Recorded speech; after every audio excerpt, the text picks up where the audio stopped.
주간들도 평안하셨습니까? 인사들 나눕니다. 여호와 샬롬. 메리 크리스마스. 네. 성탄절이 되면 우리가 빠지지 않고 하는 얘기가 있습니다. 그것은 바로 동방박사들의 얘기예요. 먼 동쪽에서 현자들이, 박사들이 오랜 시간 별을 바라보며 연구를 하다가 어느 날 이상한 별 하나를 발견을 합니다. 그리고는 범상치 않은 인물이 태어났다. 그 인물을 우리가 찾아가서 예배하고 경배하자. 그래서 동방에서부터 이제 박사들이 예루살렘으로 찾아오는 그런 이야기를 우리는 성탄절이 되면 즐거이 듣게 됩니다.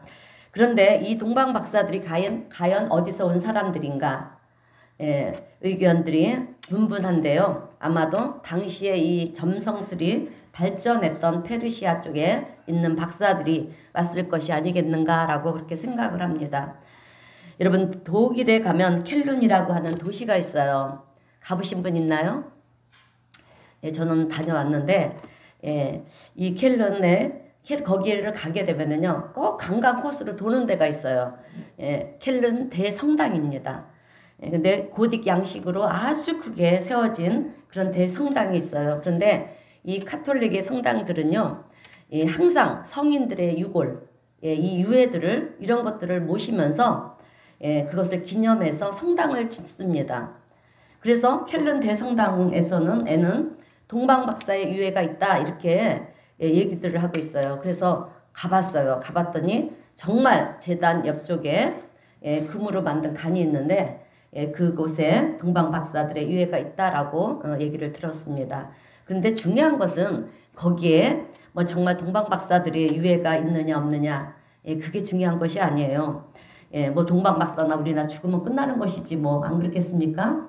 동방박사들의 의미가 뭐 그리 크겠느냐라고 하는 거죠. 근데 중요한 것은 2000년 전에 이 아기 예수님이 오셨을 때 이 동방박사들이 아기 예수께 경배하기 위해서 왔다. 그리고 황금과 유황과 모략을 그렇게 모략이라고 하는 것을 드리면서 아기 예수를 경배했다. 여러분, 이 사실이 중요한 거예요. 그런데 선물이라고 하는 것은 좀 맥락이 좀 있어야 되는 거 아니겠습니까? 이렇게 연결되는 부분이. 그런데 사실 지금 아기 예수님은 아주 좋은 그리고 호화스러운 그런 주택에서 태어난 것이 아니잖아요. 아니고 가축들이 있는 우리의 구유라고 하는 그 먹이통에 누워 있습니다. 어떻게 보면 비참하고요, 쓸쓸하고요, 외롭고 또 춥고 이런 상황에서 동방 박사들이 진짜로 똑똑하다라고 하면 황금, 유황, 모략 이런 거를 주는 것이 아니라 춥잖아요. 추우니까 따뜻하게 덮으라고 뭐 담요를 준다든가 아니면 뭐 기저귀를 준다든가 그것이 더 어울리지 않겠습니까? 그런데 이 동방 박사들은 아기 예수님께 황금과 유황과 모략을 드렸다라고 하는 거예요. 어떻게 보면 적절치 않은 그런 것 같고 부자연스러운 것 같고 그런데 사실 우리가 예수님의 생애를 우리가 가만히 돌아보게 되면은요, 이 동방 박사들이 드린 이 황금과 유황과 모략은 굉장히 적절한 선물이었다라고 하는 것입니다. 그래서 저는 오늘 본문 말씀을 중심으로 동방 박사들이 드린 이 세 가지 선물의 의미가 무엇일까?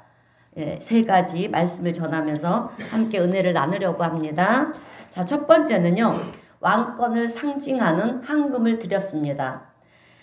여러분, 금은요, 세상에서 최고의 가치를 지닌 물질이에요. 금을 안 좋아하는 사람은 한 사람도 없을 거예요. 지금도 이 금이 화폐 가치를 결정하는데 중요한 기준이 되는 게 바로 금입니다. 예로부터 황금은 왕을 상징하고 있어요. 그래서 옷도 금색 옷을 입잖아요, 왕들이. 그리고 또 장식품들도 보면 다 금으로 장식이 되어 있어요. 그렇게 되어 있는 것을 우리가 볼 수가 있습니다. 그런데 이 동방 박사들이 아기 예수님을 경배할 때 금을 드렸다. 지금 눈앞에 누워있는 아기는 천한 짐승의 먹이를 이 천한 짐승의 그 먹이통 말구이통에 누워 있어요. 눈에 보이는 현상으로는 전혀 이 아기가 왕으로 대접할 이유가 없다라고 하는 거죠. 이 아기를 왕으로 천한 그런 말구이통에 누워 있으니 대접할 이유가 없어요. 그런데 그럼에도 불구하고 이 동방 박사들이 아기 예수님께 헌금을 드렸다는 것은 아기 예수의 신분이 이 땅에 평강의 왕으로, 만왕의 왕으로 오신 그 하나님의 아들이다, 왕으로 오신 분이시다라고 하는 것을 예표하는 그런 선물이라는 것입니다. 그래서 동방 박사들은요, 왕께 경배해야 되니까 먼 길을 마다하지 않고 그렇게 온 것입니다. 그리고 가장 귀한 금을 드리면서 왕께 합당한 선물을 드리고 있는 이 동방 박사들의 모습을 우리가 보게 되는 것입니다. 근데 처음에는 이 왕이 태어났을 때, 태어나면 반드시 왕이 태어나니까 그 예루살렘 그 궁전에서 태어날 거라고 생각을 했어요. 그래서 그렇게 생각들을 하고 예루살렘으로 갔습니다. 왕이 태어났으니까 당연히 왕궁에서 태어났을 거고 그렇게 생각을 하고 왕궁으로 찾아간 거예요. 그리고 그 당시에 왕이었던 이 헤롯 대왕을 이제 만나서 동방 박사들은 주저앉고 얘기를 하는 거예요. 헤롯 대왕에게 이렇게 묻는 것입니다. 오늘 그 말씀이 오늘 본문 마태복음 2장 2절의 말씀이에요. 유대인의 왕으로 나시니가 어디에 계시느냐? 우리가 동방에서 그의 별을 보고 그에게 경배하러 왔노라. 그러니까 왕이 분명히 태어났는데 태어난 왕이 지금 어디 있느냐? 이렇게 지금 얘기를 하고 있는 거예요. 근데 왕궁에는 헤롯 왕에게는 지금 태어난 아들이 없는 거예요. 근데 동방 박사들이 유대인의 왕으로 나시니라고 얘기를 하는 거죠. 나시니가 어디 계시느냐? 우리가 경배하러 왔노라. 그렇게 얘기를 하니까 이 헤롯 왕과 온 예루살렘이 이 소식을 듣고 소동을 하는 거예요. 웅성웅성거리겠죠. 도대체 이게 무슨 소리인가? 그런데 이 얘기들은 헤롯 왕을 아주 충격이, 이 얘기에 헤롯 왕이 충격을 받았어요. 지금 태어나는 아기 중에 누군가가 자라서 나의 이 왕권을 한탈하지 않을까? 이런 생각이 든 거예요. 그러니까 그렇다면 내가 그냥 두면 안 되겠지? 그래서 헤롯 왕이 어떤 명령을 내리냐면요. 오늘 본문 2장, 마태복음 2장 16절 말씀을 보게 되면 2살 이하의 산의 아이들을 다 죽여라. 그래서 이제 살인이 벌어지게 되죠. 동방 박사들은 별을 보면서 왕이 태어났다. 이것을 알았던 것입니다. 그래서 현자인 거예요. 그래서 동방 박사라고 얘기를 하는 거예요. 그런데 헤롯 왕궁에는 지금 태어난 아기가 없는 것입니다. 예언의 말씀을 보니까 이게 예루살렘 궁전에서 태어난 것이 아니라 예언의 말씀에는 베들레헴이라고 했어요. 그래서 이 베들레헴에서 태어난다라고 하는 이 얘기를 듣고 이제 동방 박사들이요, 예루살렘의 옆에 있는 베들레헴을 향해서 찾아가는 거예요. 또 별이 그들을 인도합니다. 별빛이 비추는 곳을 보니까 이제 어느 정도 가다 보니까 왕궁이 아니라 아주 초라한 마구간에 이 별이 멈추는 것입니다. 말구이에 한 아기가 누워 있는 거예요. 지금은 비록 구유에 누워있는 아이지만 이 아이가 자라서 왕이 된다는 것을 이 동방 박사들은 알고요. 그에 합당하게 헌금을 드리는 것입니다. 여러분, 성경에는 여러 곳에서 예수님이 왕으로 그렇게 오신 분이심을 증거하는 말씀들이 많이 기록이 되어 있어요. 그 중에 우리 예수님께서 공생의 마지막 끝에 친히 로마에서 이제 파견된 총독 본디오 빌라도에게 그렇게 잡히게 되지 않습니까? 그래서 이제 신문을 받게 되는 거예요. 그때 빌라도가 예수님께 이런 질문을 합니다. 그 말씀이 마태복음 27장에 나오는데요. 27장 11절 말씀인데, 총독이 물어 이르되 내가 유대인의 왕이냐? 예수께서 대답하시되 내 말이 옳도다 하시고, 처음으로 우리 예수님께서요, 지금까지는 아주 침묵을 하셨어요. 가난한 자, 고아, 가부, 이런 자들을 보듬어 주시면서 복음을 전파했는데 당신이 왕이라는 말을 한 적이 없어요. 그런데 이제 공생의 그 끝에 우리 예수님이 친히 당신 스스로 왕으로 오신 분이시라고 하는 것을 이제 공생의 끝에는, 끝나는 마당에 본디오 빌라도의 질문에 대해서 내 말이 옳다고 그렇게 얘기하는 것을 우리가 볼 수가 있습니다. 예수님의 호칭을 여러분 우리는 예수 그리스도라고 합니다. 그런데 예수가 성이고 그리스도가 이름인가? 그렇게 생각하면 아니에요. 예수는 예수님의 이름이고요. 그리스도는 그분의 신분을 얘기하는 거예요. 그리스도라는 것은 기름 부음을 받은 자다라는 뜻입니다. 구약의 히브리어로 말하면 메시아, 그리고 신약에서는 신약 헬라어로 얘기하는 것은 그리스도, 같은 말이에요. 그래서 헬라어로 번역하면 그리스도가 바로 기름 부음을 받은 자라는 것입니다. 그래서 예수님이 바로 구약에서 예언했던 메시아예요. 그 메시아가 바로 예수님이시다라는 것입니다. 그런데 구약 성경을 보면은요, 이 기름 부음을 받는 자가 세 분류로 나눠져요. 첫 번째는 왕이 기름 부음을 받고요. 그래서 사무엘 선지자가 다윗에게 그렇게 기름 부음을 붓지 않습니까? 왕이 될 사람에게 그렇게 기름을 붓는 거예요. 그리고 제사장에게 기름을 붓고요. 그리고 또 선지자에게 기름을 붓는 것입니다. 그러니까 예수님은 왕으로 오시면서 선지자로 오셨고요. 또 제사장으로 오신 분이시다라고 하는 것입니다. 이것을 소개하는 글이 신약의 저 뒤에 있는 히브리서입니다. 그래서 히브리서는 예수님을 뭐라고 얘기를 하냐면 왕 중에 왕으로 오신 분이시고 선지자 중에 선지자로 오신 분이시고 제사장 중에 대제사장으로 오신 분이 바로 예수님이시다. 이것을 설명하는 문서가 바로 히브리서의 내용입니다. 그러니까 예수님이 바로 구약에서 예언하셨던 왕으로 기름 부음을 받으셨던 그 예수님이시다. 그 뜻이 예수 그리스도라고 하는 말의 뜻이라고 하는 거예요. 그래서 우리가 성탄의 때가 되면 다 알 거예요. 핸델의 오라트리오, 그죠?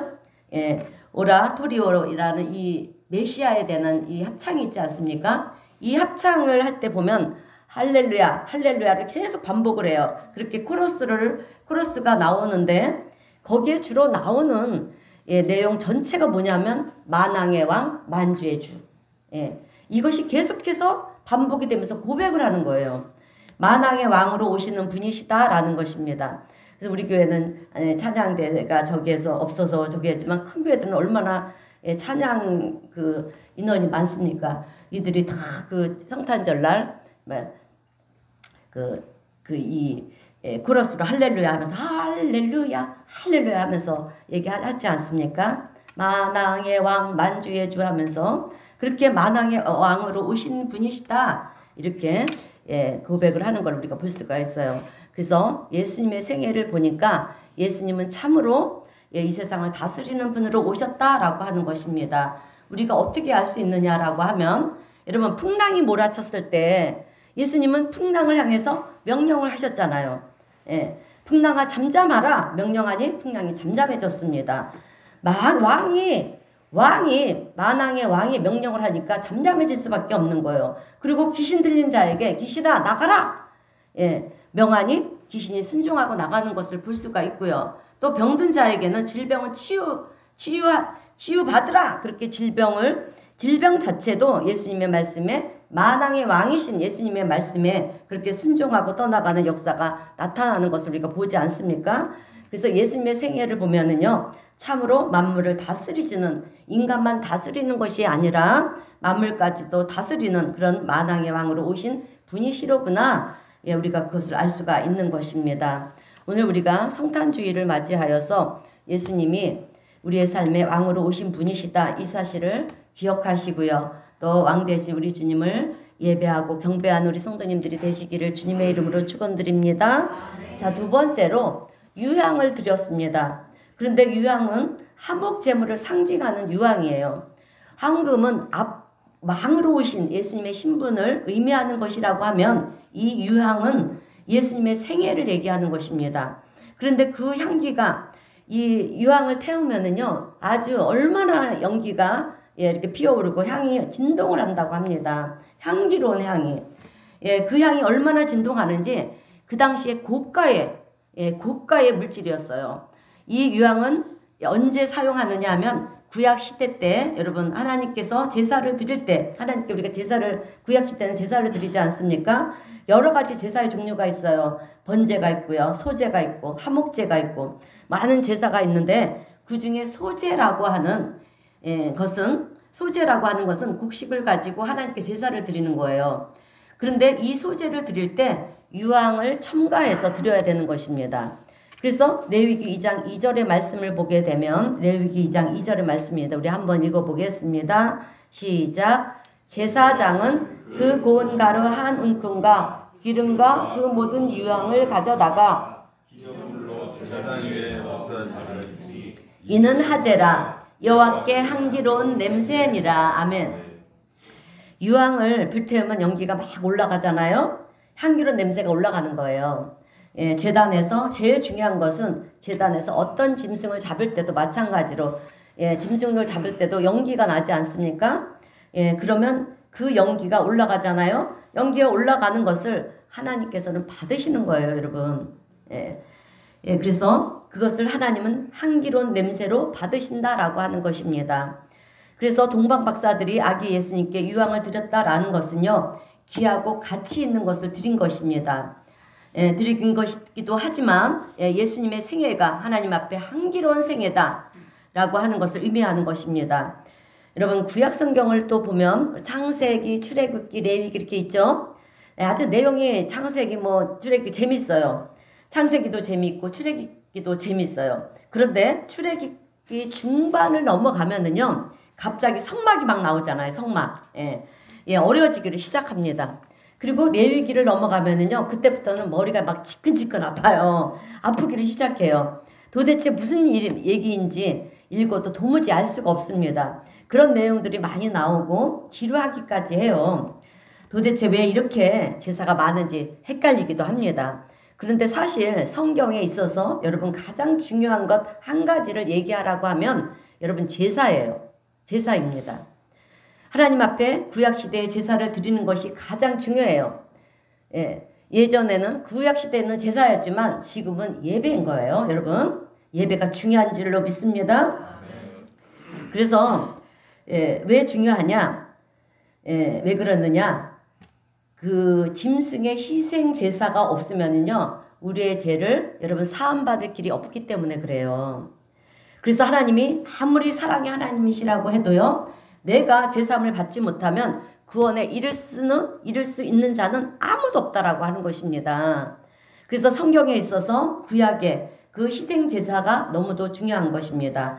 그런데 구약의 이 희생 제사를 우리에게 보여주신 이유는 신약에 와서 예수 그리스도를 통해서 예수님이 희생 제물이 되신 것으로 인해서 우리 모두가 죄로부터 자유케 된다는 이 복음의 메시지를 우리에게 알게 하기 위해서 하나님은 구약의 제사 제도를 만들으셨다라고 하는 것입니다.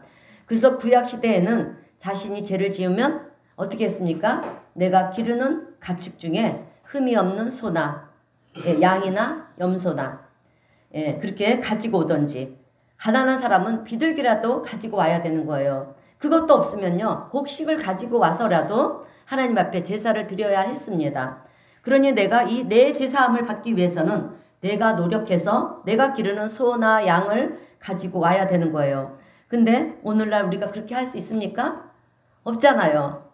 없어요. 세상에는 그렇게 할 수 있는 사람들이 많지가 않습니다. 그래서 하나님은 구약의 제사 제도를 통해서 우리에게 들려주시는 것이 무엇이냐면 아브라함의 얘기를 들려주시는 거예요. 아브라함의 얘기. 우리가 잘 아는 것처럼 아브라함은 그의 아들 이삭을 하나님께 희생제물로 드리려고 하지 않았습니까?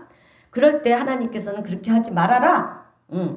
사람의 생명을 해하려고 하지 말아라. 해치려고 하지 말아라. 그러시면서 순양이 가지에 걸려있는 것을 보여주시잖아요. 그래서 아브라함이 이삭을 죽이는 것이 아니라 하나님께서 이미 준비해 놓으신 이 순양을 잡아서 제사를 하나님께 올려드리는 거예요. 그러니까 구약시대에는 내가 내 죄의 사함을 받기 위해서 내가 기르는 가축을 가져와야 되는데, 아브라함의 이야기를 통해서 여러분 우리에게 깨닫게 하는 것은요, 하나님께서 이미 희생 제물을 준비해 놓으셨다. 이것을 우리에게 보여주시는 거예요. 내 노력이 아니라 하나님께서 준비해 주셨다. 그것을 우리는 뭐라고 그러느냐? 은혜라고 그러는 것입니다. 아멘. 여러분 은혜는 선물이라는 뜻이에요. 하나님의 선물이라는 것입니다. 그런데 이 이야기를 통해서 하나님께서 우리에게 보여주시는 것은 예수 그리스도, 하나님의 독생자 외아들 예수 그리스도가 너희를 위해서 희생 제물로 하나님이 준비해 놓으셨다라고 하는 것입니다. 그래서 예수 그리스도의 그 희생 제사를 통해서 여러분 오늘 우리가 죄에서 자유함을 얻게 된 줄로 믿습니다. 예, 그래서 예수님을 내 구주로 영접하고 믿는 자들은 죄에서 자유함을 얻은 자요 하나님의 복된 자녀인 줄로 믿습니다. 그래서 이것이 우리는 너무나도 감사한 거예요. 그런데 더 놀라운 것은 하나님과 동등되신 분이심에도 불구하고 하나님의 명령에 대해서 예수님은 순종하시고요. 이 땅에 육신의 옷을 입고 오셔서 우리 대신 어떻게 하셨습니까? 십자가에서 묵묵히 고난을 당하시고요. 죽음을 당하신 예수 그리스도의 은혜가 놀랍다라고 하는 것입니다. 그래서 사도 바울은요. 빌립보서 2장 6절에서 8절까지 말씀에서 이렇게 얘기를 하는 거예요. 우리 빌립보서 2장 6절에서 8절 말씀을 다 함께 읽어보겠습니다. 시작. 그는 근본 하나님의 본체시나 하나님과 동등됨을 취할 것으로 여기지 아니하시고 오히려 자기를 비워 종의 형체를 가지사 사람들과 같이 되셨고 노양으로 나타나사 자기를 낮추시고 죽기까지 복종하셨으니 곧 십자가에 죽으심이라. 아멘. 그는 근본 하나님의 본체시나 하나님과 같은 분이라는 것이죠. 여러분 예수님은 하나님과 동등되신 분이시지만 그러나 당신의 생명을 주심으로 오늘 우리에게 죄와 죽음에서 자유를 주신 하나님이신 줄로 믿습니다. 예수님은 왕의 신분으로 오셨지만 왕으로 우리를 통치하는 것이 아니라 왕으로 오셨음에도 불구하고 여러분 우리를 위해서 희생 제물이 되심으로 하나님 앞에 향기로운 제물이 되신 예수님이라는 거죠. 그 예수님이 여러분 우리에게 오신 거예요. 여러분 아멘. 그러니 우리가 어떻게 기쁘다 구주 오셨네 이 찬송을 부르지 않을 수가 있겠느냐라고 하는 거예요. 이번 성탄절에 우리 성도님들은 나를 위해서 생명도 아끼지 아니하시고 또 아니하신 우리 예수님께 진심으로 감사하고요. 하나님을 찬양하는 저와 우리 성도님 모두가 되시기를 주님의 이름으로 축원드립니다. 세 번째로 마지막 세 번째로는 몰약을 드렸습니다. 여러분 몰약은 부활을 상징하는 몰약이에요. 방부제 역할을 하는 것입니다. 이집트에서는요, 여러분 왕이 죽으면 왕을 다 미라로 만듭니다. 그래서 우리가 뭐 박물관 같은 데 가보면 그런 미라를 볼 수가 있죠. 그래서 이제 이 왕이 죽으면은요, 내장을 다 긁어내는 거예요. 그리고 피도 다 빼내고, 그리고 부패하지 않도록 몸에 바르는 것이 바로 몰약입니다. 썩는 것을 방지하는 그 방부제 역할을 하는 거예요. 우연인 것처럼 보일지는 모르겠지만 이 동방 박사들이 몰약을 드렸다는 것은 부활하실 분이시라는 것에 대한 표현이에요, 여러분. 여러분 우리 기독교 신앙에 있어서 여러분 부활이라고 하는 것은요 너무도 중요한 그런 의미를 가진 사건이에요. 우리가 부활이 없으면 우리가 믿을 필요가 없어요, 여러분. 부활이 있기 때문에 우리가 이렇게 믿는 것입니다. 그런데 세상 사람들은 죽으면 다 끝난다 이렇게 얘기를 해요. 근데 우리는 그렇습니까? 성경에도 있잖아요. 죽음 이후에 심판이 있다고. 근데 부활이라고 하는 것은요. 죽음이 끝이 아니라 죽음 이후에 영원한 삶이 있다. 아멘? 영원한 삶이 있다라고 하는 것에 대한 증거라는 거예요, 여러분. 그래서 우리 그리스도인들은 세상을 살아갈 때도 그냥 세상에서 축복받는 것으로만 만족하는 것이 아닙니다. 여러분 우리가 물론 세상에서도 축복받아야 되죠. 그러나 우리의 꿈은 우리의 목표는 이 세상이 아니라 부활해서 영원한 생명을 갖는 것이 여러분 우리 그리스도인들의 궁극적인 소망이라는 거예요. 사도 바울이 이것에 대해 너무도 확신했습니다. 그래서 사도 바울은요 어떤 고난과 핍박과 어려움이 와도요 이 세상이 전부가 아니고 이후에 영원한 삶에 대한 그 소망을 가졌기 때문에 그가 감당해야 될 복음 전파에 대한 소명을 소홀히 여기지 않았다라고 하는 거죠. 그러면서 이 부활에 대해서 고린도전서 15장에서 사도 바울은 힘을 주어서 이 부활에 대한 신앙이 얼마나 중요한지 우리에게 가르쳐주고 있어요. 그 말씀이 고린도전서 15장 17절인데 그리스도께서 다시 살아나는 일이 없으면 너희의 믿음도 헛되고 너희가 여전히 죄 가운데 있을 것이다. 그러니까 예수님의 부활이 없으면 너희의 믿음은 헛되고 여전히 우리가 죄 가운데 있다라고 하는 거예요. 근데 지금 우리가 죄 가운데 있습니까? 비록 우리가 자범죄는 져요. 우리의 삶은 우리의 삶 속에서 우리가 스스로 짓는 죄가 자범죄예요. 나도 모르게. 왜? 우리는 죄 근성이 있어요. 죄 속성이 있기 때문에 나도 모르게 죄를 질 수밖에 없어요. 그러나 그 죄는요, 매일매일 우리가 자기 전에 회개하고 자야 돼요. 여러분, 원죄는 우리가 예수 그리스도로 인해서 원죄는 해결이 됐잖아요. 그러니까 이제는 우리가 스스로 매일 짓는 죄가 있죠. 그 죄는 매일 우리가 그때 내가 죄를 지었다 이렇게 느껴지면 그 자리에서 하나님 잘못했습니다. 용서해 주세요. 이렇게 회개하세요. 그리고 또 자기 전에 우리가 저는 그래요. 잠자리 들기 전에 오늘 하루에 있었던 일들을 이렇게 생각해 봐요. 그러면 걸리는 부분이 있으면 회개하고 또 똑같은 죄를 반복한 것들이 있으면 그것도 회개하고 하나님 이렇게 연약한 이 종을 불쌍히 여겨달라고 그리고 이제 회개하고 이렇게 잠자리에 들어요. 그래야지 그 죄가 깨끗하게 씻음을 받는 거예요. 왜? 다음날 또 죄를 질 건데 그 죄를 계속 쌓으면 어떻게 되겠습니까? 그래서 우리는 자범죄를 매일매일 회개해야 될 줄로 믿습니다. 자, 그래서 그렇게 너희의 믿음이 헛되고 부활이 없으면 우리의 믿음이 헛된대요. 그리고 우리는 여전히 죄 가운데 있다라고 합니다. 그러면서 19절 고린도전서 15장 19절에서 말씀하시는 것이 우리 함께 읽어보겠습니다. 시작. 만일 그리스도 안에서 우리가 바라는 것이 다만 이 세상 삶뿐이면 모든 사람 가운데 우리가 더욱 불쌍한 자이니라. 아멘. 부활이 없으면 여러분 우리가 제일 불쌍한 자고요. 가련한 자라는 거예요. 어리석은 자라는 거예요. 한마디로 말하면 부활도 없는데 무슨 희생을 하고 말씀을 듣고 헌금을 하느냐 그러는 거예요. 부활도 없는데 교회에 와서 왜 헛고생들을 하고 있느냐. 부활도 없는데 예수를 믿으라고 그러느냐. 이것은 바보 같은 짓이 아니느냐. 여러분 지금 우리가 바보 같은 그 불쌍한 짓을 하고 있는 것입니까? 아니잖아요. 여러분 초대교회 시대 때 보면은요 얼마나 고난과 핍박이 심했는지 몰라요. 그래서 예수 믿는 사람들을요 사자밥이 되기도 했고요. 또 십자가에 처형당하기도 했고요. 또 하형에 불에 태워서 죽이기도 했고요. 그런데 부활이 없는데 그들이 그지나 죽음의 길을 택했겠습니까?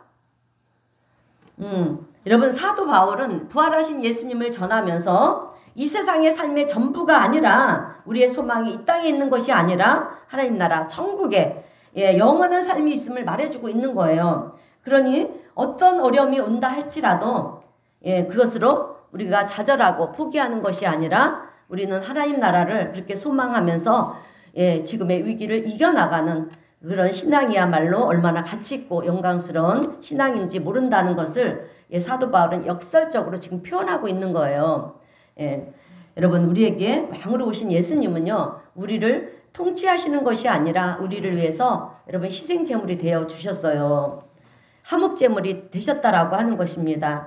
그로 인해서 우리는 어떤 사람이 되었냐면 하나님과 우리 사이에 막혔던 담이 여러분 어떻게 됐습니까? 예수님이 십자가의 지심으로 헐어졌어요.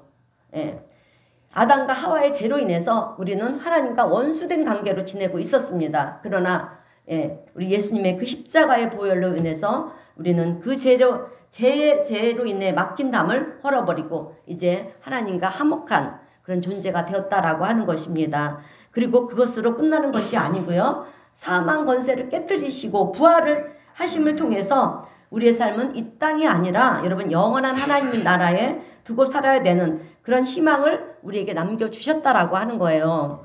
그래서 어떻게 보면은요 예수님이 우리에게 오신 것 그 사실 자체가 여러분 우리에게는 복음이라는 것입니다. 그리고 예수님이 행하신 일 우리에게 보여주시고 또 가르쳐주신 그 일이 우리에게는 얼마나 큰 소망이 되고 위로가 되는지 모르는 것입니다. 그래서 우리는 주님을 향해서 어떻게 해야 됩니까?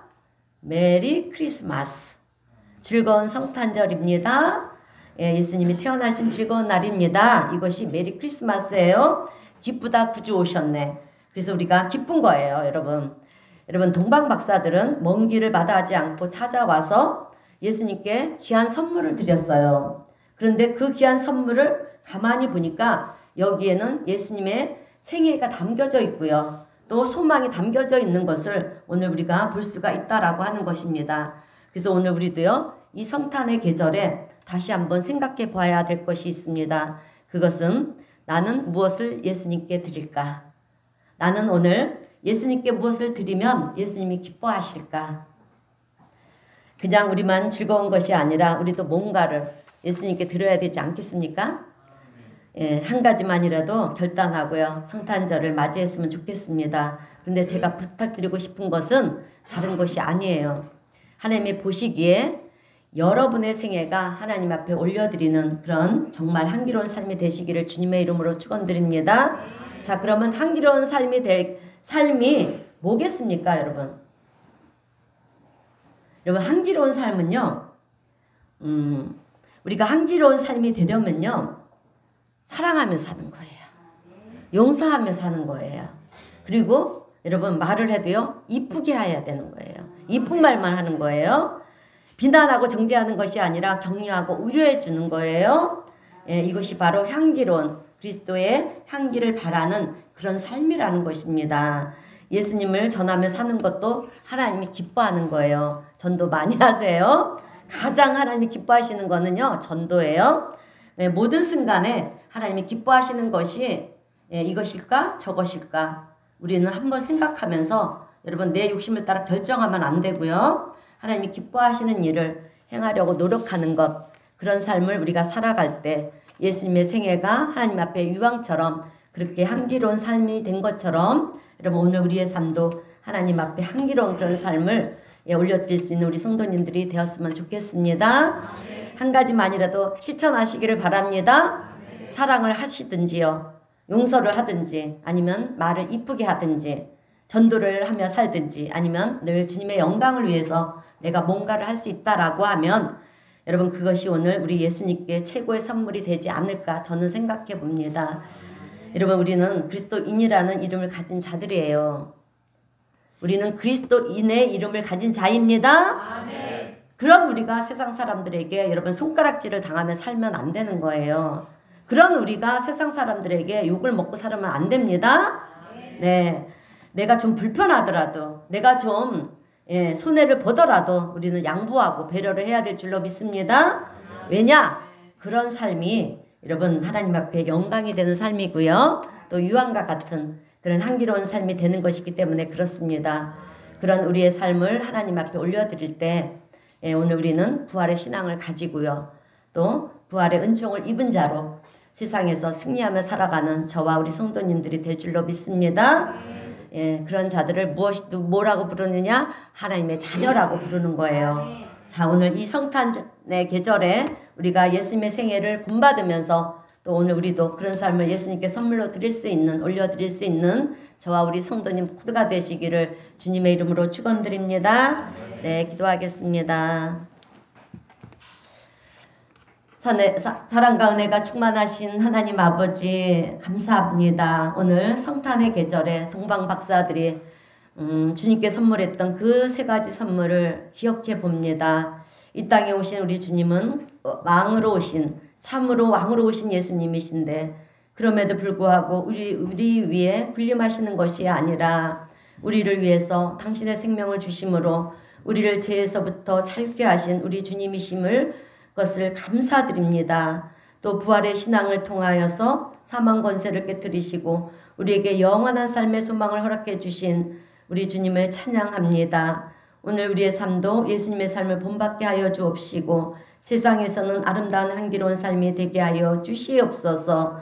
그래서 하나님의 보시기에 정말 흠양하실 만한 그런 아름다운 삶을 살아갈 수 있는 우리 성도님 모두가 될 수 있도록 하나님 축복하시고 은혜 위에 은혜를 더하여 주시옵소서.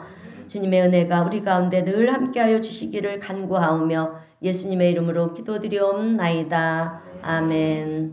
우리 찬송가 123장 성탄 찬송하겠습니다.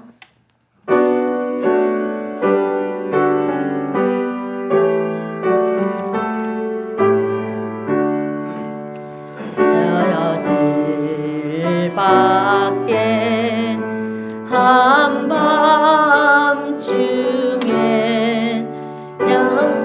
양눈에 자던 목자들 천사들